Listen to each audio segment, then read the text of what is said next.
तो स्वागत है आप सबका एक बार फिर आपके अपने YouTube चैनल जी टीचर में दोस्तों लेकर आए जरूरी शैक्षिक समाचार इस वीडियो में। चैनल पर पहली बार आए हैं तो चैनल को लाइक करें, सब्सक्राइब करें। आगे भी सभी तरह के एजुकेशन अपडेट हमारे चैनल पर मिलते रहेंगे। तो चलिए दोस्तों शुरू करते हैं हमारा आज का वीडियो। और सबसे पहली खबर, परिवीक्षा अवधि में लिए गए विशेष अवकाश की अवधि बढ़ाई जाए।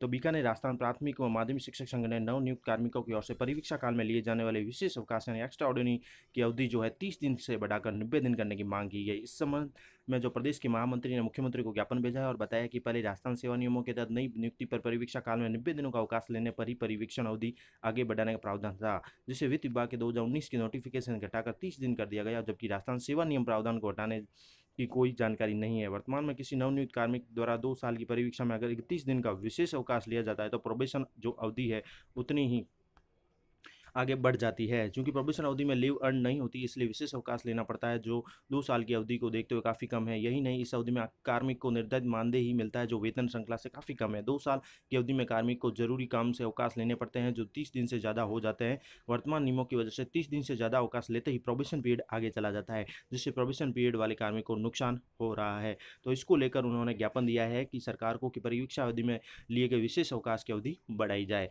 आगे दिखाते हैं अगली खबर दोस्तों, वो ये है कि राजस्थान में ऋण पर्यवेक्षक के 300 रिक्त पदों पर शीघ्र होगी भर्ती। सहकारिता मंत्री उदयलाल आंजना ने कहा है कि ऋण पर्यवेक्षकों के रिक्त पदों पर राजस्थान सरकार भर्ती बोर्ड के माध्यम से भर्ती प्रक्रिया पूरी की जाएगी। इससे करीब 300 पदों पर नियुक्ति होगी और जिससे बैंकों की कार्यप्रणाली में और गति आएगी। उन्होंने कहा कि केंद्रीय सहकारी बैंकों के ऋण पर्यवेक्षकों के रिक्त पदों की सूची मंगवाकर भर्ती प्रक्रिया को शीघ्र संपन्न किया जाएगा। इसके साथ ही अगली खबर है दोस्तों, वो ये है कि दीक्षा ऐप को लेकर बात करेंगे। दीक्षा ऐप से प्रशिक्षण शुरू होने वाला है। दीक्षा ऐप से ले सकेंगे प्रशिक्षण। तो केंद्रीय माध्यमिक शिक्षा बोर्ड ने शिक्षकों को ऑनलाइन टीचिंग लर्निंग अनुभव शिक्षण के लिए दीक्षा ऐप की मदद से जो एक प्रोग्राम शुरू किया है। इस कोर्स को करने के बाद उनको सर्टिफिकेट भी प्रदान किया जाएगा। सीबीएसई से प्राप्त जानकारी के अनुसार मानव संसाधन विकास मंत्री रमेश पोखरियाल ने यह बुधवार को लॉन्च किया है और इस ऐप के माध्यम से शिक्षक मुफ्त में उपयोग कर सकेंगे और इसके लिए सीबीएसई और टाटा ट्रस्ट के सहयोग से विकसित किया गया है और अब यह एमएचआरडी के दीक्षा प्लेटफॉर्म पर उपलब्ध है। पाठ्यक्रम में शामिल होने के लिए शिक्षक 3 सरल चरणों का पालन कर सकते हैं और इससे छात्रों को भी लाभ मिलेगा। शिक्षक को मिले इस ऐप से मिले अनुभव का छात्रों पर उपयोग कर पाएंगे और छात्रों को भी लाभ मिलेगा। इससे वो प्रायोगिक प्रणाली से छात्रों को आसपास की गतिविधियों अन्य विषयों को समझाने में और सक्षम होंगे।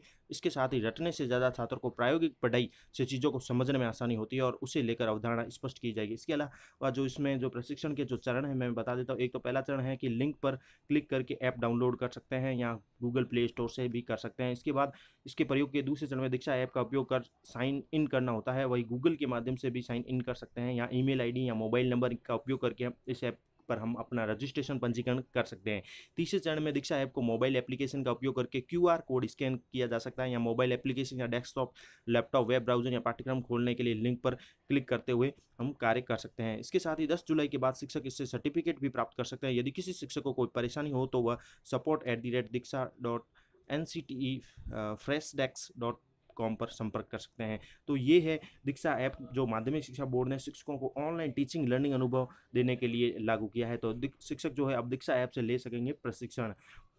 राजस्थान में भी हमारे जैसे कि आ गया है कि 2 जुलाई से ये शुरू हो रहा है सभी कक्षा 1 से 5 के अध्ययन कराने वाले अध्यापकों के लिए।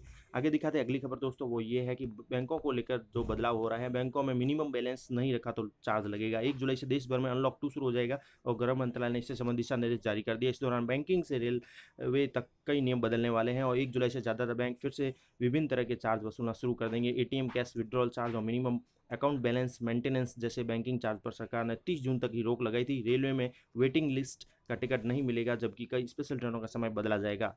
अटल पेंशन स्कीम में भी ऑटो डेबिट की सुविधा शुरू हो जाएगी। बैंक अकाउंट में तय सीमा से कम पैसा रखने पर एमएबी के नाम पर चार्ज लिया जाता है। जैसे एसबीआई में मेट्रो और शहरी क्षेत्रों में न्यूनतम बैलेंस 3,000 रुपये रखना पड़ता है। तो विभिन्न तरह के चार्ज वापस लगना शुरू हो जाएंगे 1 जुलाई से। ये हुआ है बदलाव। इसके साथ ही दोस्तों अगली खबर है, उच्च न्यायालय ने जो है प्रबोधकों की नई पेंशन के स्थान पर पुरानी पेंशन देने हेतु नोटिस जारी कर राज्य सरकार से मांगा जवाब।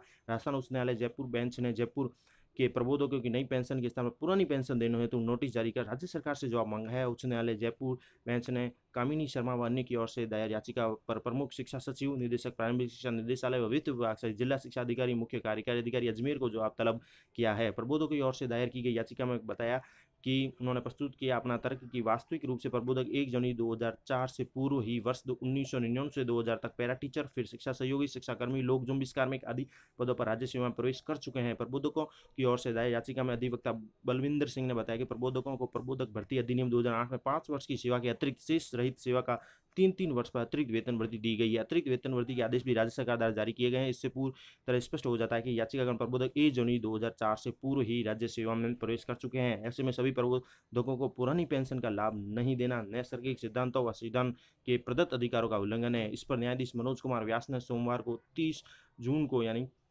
राज्य सरकार को नोटिस जारी कर जवाब तलब किया है कि उनको पुरानी पेंशन क्यों नहीं दी जा रही।